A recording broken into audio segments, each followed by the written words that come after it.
किसी भी त्योहार के अवसर पर पुलिस का एक प्रोटोकॉल निर्धारित है। सबसे पहले हम लोग देखते हैं कि पूर्व के वर्षों में उस त्योहार के अवसर पर कितने सारे कांड प्रतिवेदित हुए, उन कांडों की क्या स्थिति है। यदि गिरफ्तारियां वांछित हैं तो उनकी गिरफ्तारी के लिए हम आदेश देते हैं, क्योंकि उनके द्वारा फिर अगले वर्ष भी उपद्रव किए जाने की संभावना रहती है। इसके बाद फिर हम लोग निरोधात्मक कार्रवाई करते हैं। जो नए कानून बने हैं, BNSS, भारतीय न्याय संहिता, तो उसमें हम लोग निरोधात्मक कार्रवाई करते हैं। धारा 126 और 135 के तहत बॉन्ड भरवाते हैं।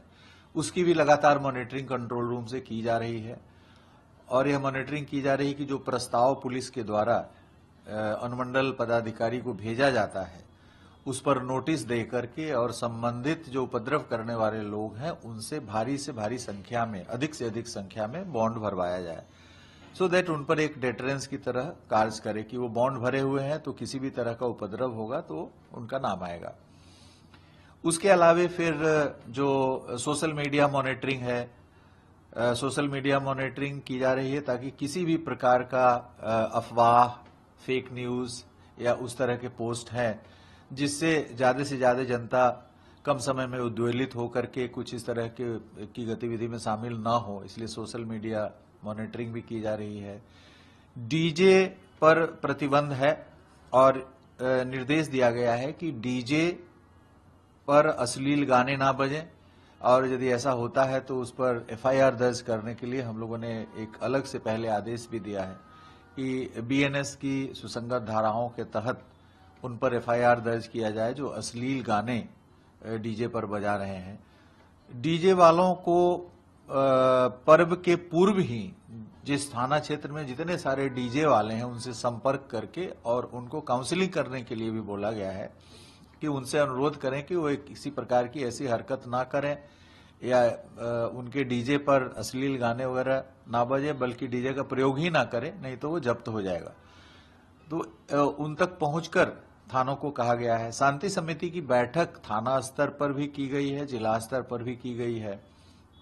इसके अलावे रूट मार्चेज वगैरह भी किए जा रहे हैं। जो संवेदनशील इलाके हैं वहां पे रूट मार्च वगैरह भी किया जा रहा है, और हर जगह अपील किया गया है। और मैंने कल भी IPRD के माध्यम से अपील किया है कि जो राज्य की जनता है वो उमंग और उत्साह के साथ होली मनाएं, लेकिन इसमें कुछ ऐसी हरकत ना कर दें कि जिससे वहां की शांति व्यवस्था, लोक व्यवस्था भंग हो और प्रशासन को फिर वहां पे हस्तक्षेप करना पड़े।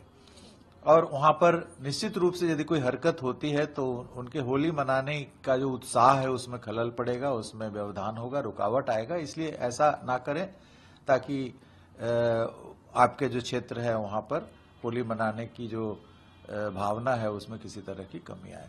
तो इन सभी चीजों पे निर्देश दिए गए हैं। राज्य स्तर पर हम लोगों ने पुलिस हेडक्वार्टर से भी VC के माध्यम से सभी पदाधिकारियों को निर्देश दिया है।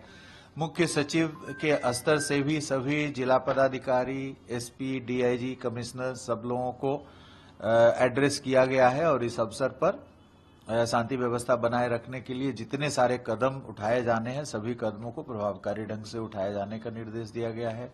यदि किसी प्रकार का तनाव कहीं से प्रतिवेदित होता है तो डिस्ट्रिक्ट मजिस्ट्रेट और SP को तुरंत वहां प्रस्थान करने के लिए निर्देश दिया गया है। प्रस्थान करके ये ना समझे कि छोटी सी घटना है इसलिए वहां पे जाना नहीं है, बल्कि दोनों को संयुक्त रूप से जा करके और प्रारंभ में ही जो कार्रवाई की जानी है, सख्त से सख्त कार्रवाई की जानी है ताकि मामला आगे ना बढ़े, इसके लिए भी निर्देश दिया गया है।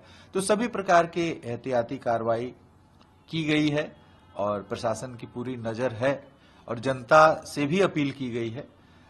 एक बात आ रही थी कि कल 14 को और 15 को दोनों दिन होली मनाया जा रहा है, और 14 को जुम्मा का नमाज भी पढ़ा जाएगा।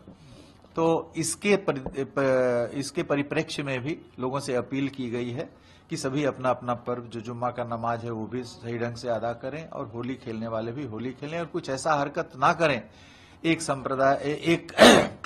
संप्रदाय दूसरे संप्रदाय के प्रति, ताकि विधि व्यवस्था बिगड़े। एक माननीय विधायक की कुछ एक्टिविटी चर्चा में कि क्या कार्रवाई की गई है? देखिए, कोई भी जहां कहीं भी कानून का उल्लंघन होगा तो प्राथमिकी दर्ज की जाएगी और अनुसंधान किया जाएगा। ये रूल ऑफ लॉ है कानून का शासन राज्य सरकार की भी प्राथमिकता रही है स्थापित करना, इसलिए कहीं पे भी किसी भी प्रकार के कानून का उल्लंघन होगा प्राथमिकी दर्ज की जाएगी और कानून की जो स्थापित प्रक्रिया है उसके अनुसार कार्रवाई की जाएगी। सर, अररिया में घटना घटी, क्या अपडेट है उसके बारे में? PSI अररिया में एक जो बड़े ही सक्रिय अपराधी थे उनको गिरफ्तार करने के लिए पुलिस टीम गई थी, गिरफ्तारी भी हो गई थी, लेकिन उसके बाद ज्यादा लोग नहीं थे, 20-25 की संख्या में लोग कुछ हल्ला करने लगे। उस बीच में जो ASI थे वो अचानक कोलैप्स कर गए, उनके बदन पे कोई इंजरी वगैरह नहीं पाया गया है।